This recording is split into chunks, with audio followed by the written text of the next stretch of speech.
창세기 20장 1절로 18절 끝절까지 보겠습니다. 구약성경 25면입니다. 구약성경 25면 창세기 20장 1절로 18절 다 함께 한 목소리로 봉독합니다. 아브라함이 거기서 네게부 땅으로 옮겨가 가데스와 술 사이 그랄에 거류하며 그의 아내 사라를 자기 누이라 하였으므로 그랄 왕 아비멜렉이 사람을 보내어 사라를 데려갔더니 그 밤에 하나님이 아비멜렉에게 현몽하시고 그에게 이르시되 내가 데려간 이 여인으로 말미암아 내가 죽으리니 그는 남편이 있는 여자임이라. 아비멜렉이 그 여인을 가까이 하지 아니하였으므로 그가 대답하되 주여 주께서 의로운 백성도 멸하시나이까. 그가 나에게 이는 내 누이라고 하지 아니하였나이까. 그 여인도 그는 내 오라비라 하였사오니 나는 온전한 마음과 깨끗한 손으로 이렇게 하였나이다. 하나님이 꿈에 또 그에게 이르시되 내가 온전한 마음으로 이렇게 한 줄을 나도 알았으므로 너를 막아 내게 범죄하지 아니하게 하였나니 여인에게서 가까이 하지 못하게 함이 이 때문이니라. 이제 그 사람의 아내를 돌려보내라. 그는 선지자라. 그가 너를 위하여 기도하리니 내가 살려니와 내가 돌려보내지 아니하면 너와 내게 속한 자가 다 반드시 죽을 줄 알지니라. 아비멜렉이 그날 아침에 일찍이 일어나 모든 종들을 불러 그 모든 일을 말하여 들려주니 그들이 심히 두려워하였더라. 아비멜렉이 아브라함을 불러서 그에게 이르되 내가 어찌하여 우리에게 이렇게 하느냐. 내가 무슨 죄를 내게 범하였기에 내가 나와 내 나라가 큰 죄에 빠질 뻔하게 하였느냐. 내가 합당하지 아니한 일을 내게 행하였도다 하고 아비멜렉이 또 아브라함에게 이르되 내가 무슨 뜻으로 이렇게 하였느냐. 아브라함이 이르되 이곳에서는 하나님을 두려워함이 없으니 내 아내로 말미암아 사람들이 나를 죽일까 생각하였음이요 또 그는 정말로 나의 이복 누이로서 내 아내가 되었음이니라. 하나님이 나를 내 아버지의 집을 떠나 두루 다니게 하실 때에 내가 아내에게 말하기를 이후로 우리의 가는 곳마다 그대는 나를 그대의 오라비라 하라.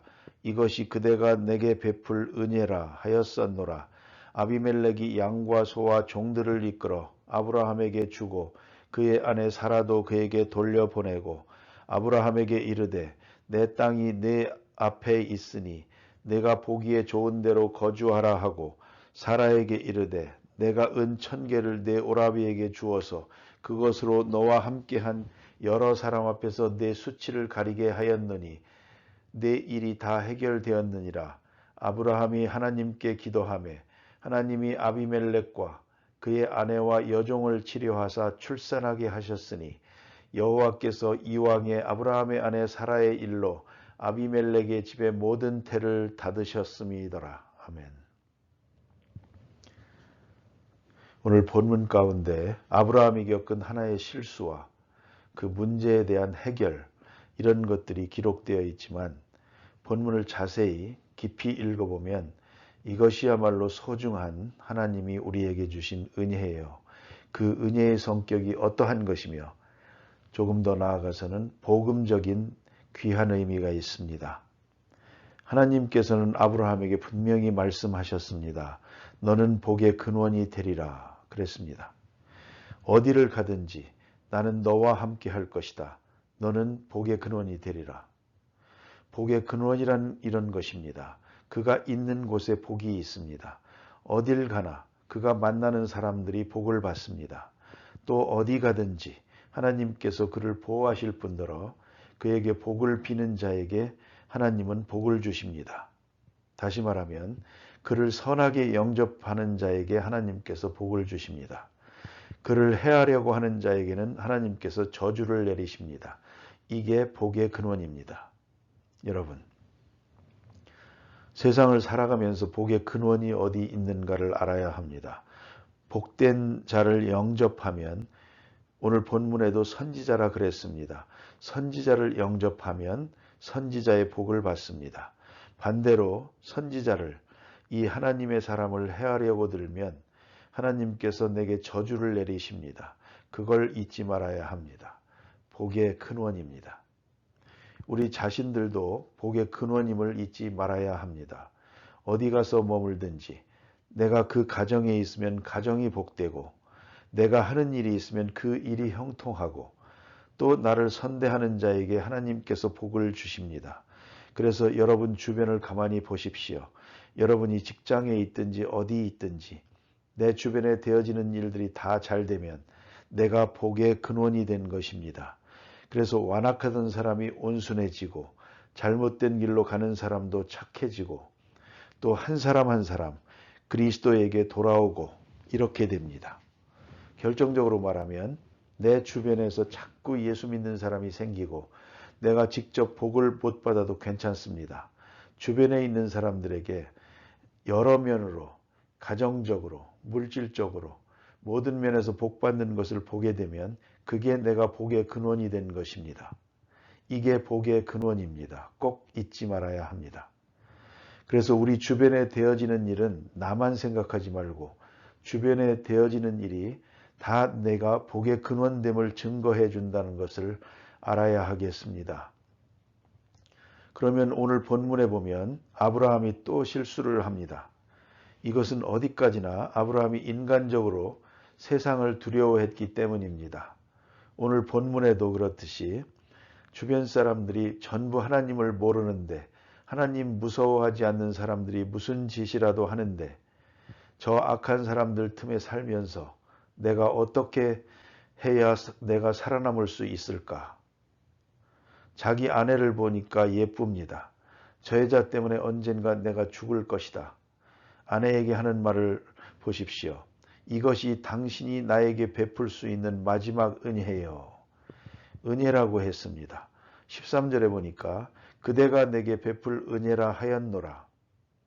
아무리 생각해도 못 알아들을 소리입니다. 베풀 은혜라. 그러므로 누구 만나거든 내 오랍이라고 해라.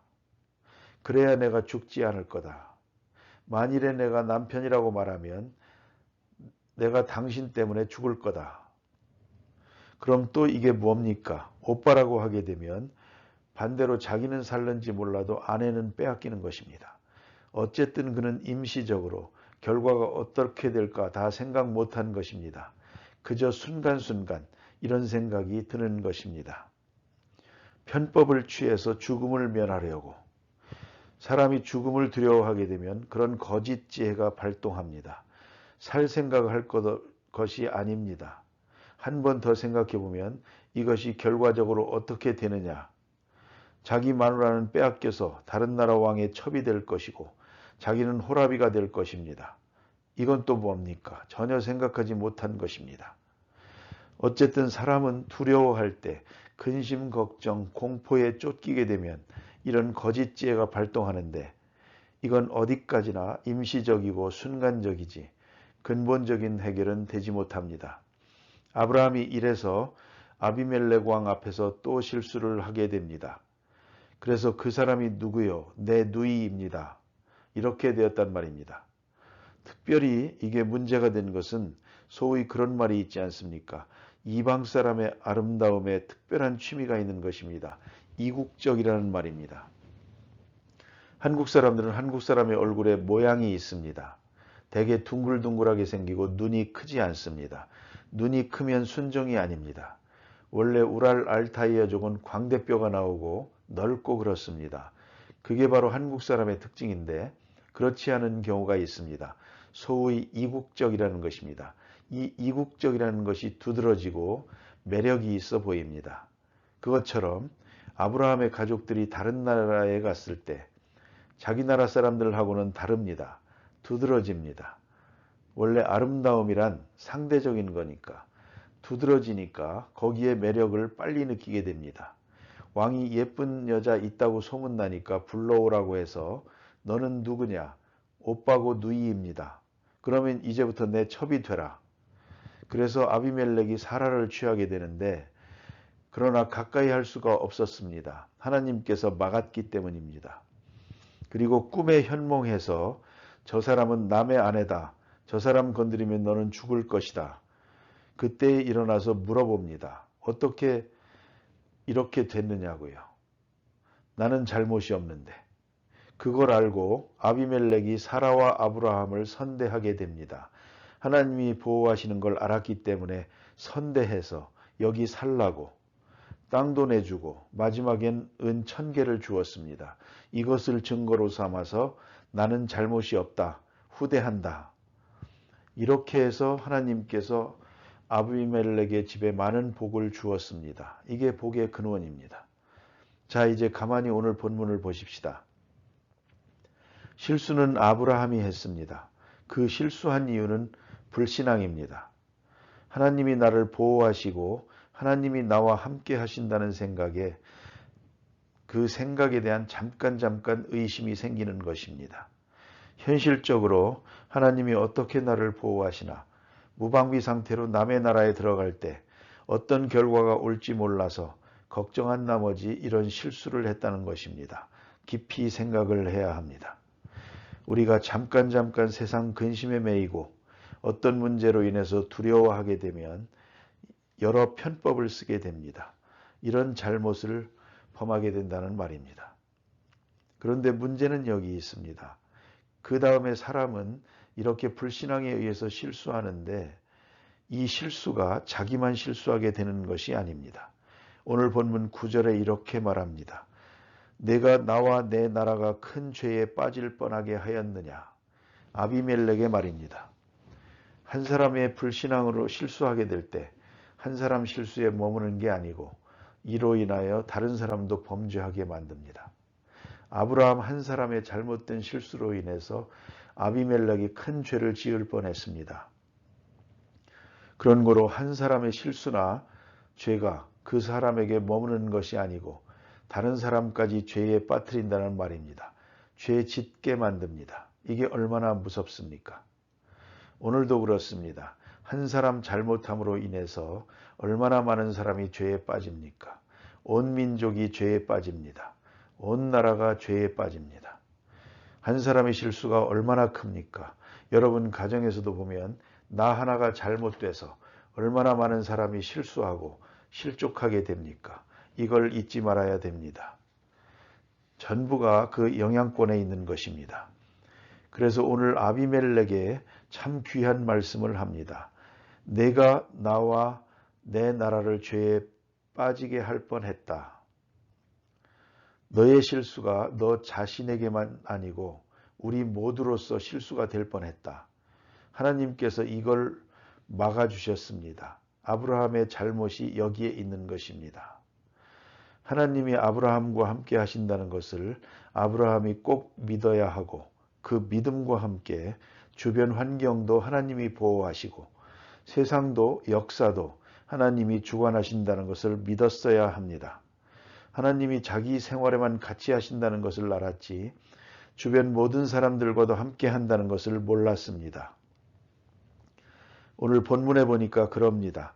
이곳에서는 하나님을 두려워함이 없으니 하나님을 믿지 않으니까 저 사람들은 무슨 짓인들 할 것이다. 그런 거로 내가 죽을 거다. 그게 잘못입니다. 하나님 안 믿고 하나님 두려워하지 않는 사람들이지만 그 뒤에는 하나님이 계십니다. 하나님 섬기는 사람만 하나님이 주관하시는 게 아닙니다. 하나님 섬기지 않는 사람도 하나님이 주관하십니다. 하나님이 선한 사람만 주관하시는 게 아닙니다. 악한 사람도 주관하십니다. 그걸 몰랐습니다. 두려워할 것 없습니다. 하나님이 주관하십니다. 이걸 잊지 말아야 합니다. 제가 북한 땅에 2번 다녀오니까 만나는 가까운 사람들이 그런 얘기를 합니다. 그래 평양에 가니까 두렵지 않습니까? 그게 뭐가 두렵소? 아니 그 사람들 하나님도 모르는 사람들인데 언제 무슨 일 할런지 그 사람들도 사람이고 그 뒤에는 하나님이 계시는 것이지 그분들은 하나님의 능력밖에 있는 것이 아닙니다. 왜 그걸 두려워합니까? 여러분 세상을 두려워하면 안 됩니다. 악한 사람을 두려워할 것도 없습니다. 그도 하나님의 손에 있습니다. 심지어는 마귀도 하나님의 손에 있는 것입니다. 마귀도 두려워할 것 없습니다. 아브라함이 오늘 여기서 실수를 하는 것입니다. 하나님이 나와 함께 계시다는 것까지는 믿었는데 하나님이 모든 사람을 주관하시고 역사를 주관하신다는 것을 몰랐습니다. 그래서 하나님 두려워하지 않는 저 사람들, 저 악한 사람들이 무슨 짓을 할지 모르는데 이렇게 걱정을 했더란 말입니다. 그건 잘못입니다. 하나님이 나와 함께 하시듯 하나님이 모든 사람과 함께 하시고 악한 사람도 하나님의 손에 있습니다. 다윗이 고백한 것처럼 악한 사람도 악한 날에 적당하게 하셨느니라. 하나님이 악도 지배하신다는 것을 잊지 말아야 합니다. 선만 지배하시는 하나님이 아닙니다. 역사의 주인은 하나님이십니다. 아비멜렉도 하나님의 손에 있고 아브라함도 하나님의 손에 있는 것입니다. 바로 여기서 아브라함의 신앙이 아직도 유치한 가운데 있었습니다. 자기와 함께 하신다는 것만 믿었지 전체를 주관하신다는 것을 믿지 못했습니다. 그런 거로 여러분 잘 되는 것만 하나님의 뜻이라고 생각하지 말고 잘 안 되는 일도 하나님의 뜻이요. 또 그것을 통하여 하나님께서 더 큰 역사를 이루십니다. 잘 되는 일, 안 되는 일, 성공하는 것, 실패하는 것, 다 하나님의 손에 있다는 걸 잊지 말아야 합니다. 버려진 사건이 아니요, 버려진 현실이 아니라는 걸 기억해야 합니다. 그 다음에 또 하나 귀한 복음이 있습니다. 실수는 아브라함이 했습니다. 그러나 책임은 하나님이 졌습니다. 여러분 이것을 알아야 합니다. 그게 사랑입니다. 참 사랑이라는 것은 그 허물과 죄에 대한 책임을 함께 나누는 데 있습니다. 여러분 가만히 생각해 보십시오. 자녀가 실수를 합니다. 그렇다고 내가 그를 사랑하는데 내 실수는 내 책임이다. 그럴 수 있겠습니까? 사랑이라는 게 뭡니까? 실수는 자녀가 했습니다. 책임은 부모가 져야 합니다. 어린애가 남의 집 유리창을 깼습니다. 그래서 문제가 됐다면 내가 뭐라고 말해야 하겠습니까? 내가 깼으니 내가 해라. 나는 모른다. 그러겠습니까? 내가 그를 용서할 때 그 책임을 내가 져야 합니다. 유리창 값은 내가 물어줘야 합니다. 그와 마찬가지로 남편이든 아내든 마찬가지입니다. 어떤 실수라도 그 실수에 대한 책임을 대신 지고 같이 질 때 이것을 사랑이라고 하는 것입니다. 남편이 실수했습니다. 그러면 나는 상관없다. 그건 사랑하는 게 아닙니다. 아내가 잘못했습니다. 그것도 내가 책임을 지는 것입니다. 그러므로 사랑입니다. 오늘 실수를 분명히 아브라함이 합니다. 그러나 하나님께서 그 책임을 지십니다. 그리고 오늘 본문에 더 귀한 말씀이 있습니다. 그것은 이 실수와 잘못된 사건을 통해서 하나님께서는 지금 하나님의 하나님됨과 아브라함의 하나님의 사람됨을 증거해 주셨습니다. 이제 아비멜렉은 아브라함을 두려워하게 됩니다. 아비멜렉은 왕이고 아브라함은 객입니다. 아무것도 아닙니다. 그럼에도 불구하고 아비멜렉이 두려워합니다. 온 나라가 두려워합니다. 그래서 그에게 많은 재산을 주고 땅을 주고 사라에게 잠깐이라도 아내라고 불렀으니까 은 1000개를 주었습니다. 후하게 대접하면서 안녕히 가시라고. 이 사람 별것도 아닌데 돈 벌어가지고 나왔습니다. 그걸 생각해 보십시오. 그리고 하나님께서 함께하는 사람입니다. 하는 확증을 얻었기 때문에 이제 아무도 건드리지 못합니다. 아무도 감히 가까이 하지 못합니다. 모든 사람으로 하여금 그를 두려워하게 만들었습니다. 이것이 바로 합동하여 선을 이룬다는 것입니다. 이런 수지 맞는 일 때문에 다른 데 가서 똑같은 일을 해서는 안 되겠지요. 그러나 분명히 실수는 아브라함이 했습니다. 결과는 하나님께서 합동하여 선을 이루셨습니다. 그래서 베드로전서 2장에 가서 보면 그런 말이 있습니다. 하나님께서 아브라함을 불러낸 것은 그로 인하여 하나님의 덕을 선전하게 하려는 것이다. 이로써 하나님의 덕을 모든 사람에게 전하도록 하나님이 친히 주도적으로 역사하신 것을 볼 수가 있습니다. 기도하십시다.